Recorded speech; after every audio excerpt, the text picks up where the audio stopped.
Mengawali berita yang pertama, pemirsa, kasus penyebaran penyakit HIV/AIDS di Kota Nanas, Prabu Muli mengalami peningkatan. Salah satunya karena penyimpangan perilaku seksual.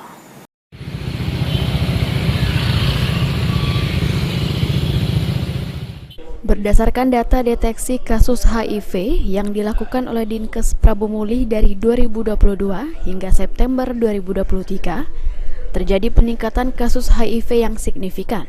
Dr. Hesti, Kepala Dinas Kesehatan Prabu Muli, saat diwawancarai Rabu 8 November 2023 mengatakan ada peningkatan dan jumlah kasus baru yang terdeteksi. Menurutnya, perilaku penyimpangan seksual menjadi salah satu penyumbang terbesar penderita HIV di Kota Nanas. Pihaknya juga mengakui mengalami kesulitan mengantisipasi perilaku penyimpangan seksual LGBT karena sudah masuk ranah privasi. Namun demikian, tenaga kesehatan Dinkes Kota Prabu Muli tetap melakukan screening terhadap populasi, resiko dan mengedukasi agar menggunakan alat pengaman saat berhubungan badan sehingga tidak ada yang tertular.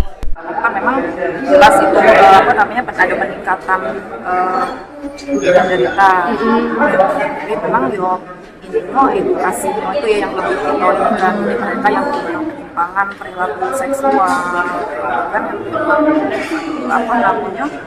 bisa menghindari perilaku seksual yang salah itu sih sebenarnya karena memang penularannya dari situ. Barusan ya, yang paling menyulitkan kita tuh karena itu tadi perilaku yang sulit kita mengkoreksinya kan itu sudah privasinya orang lain.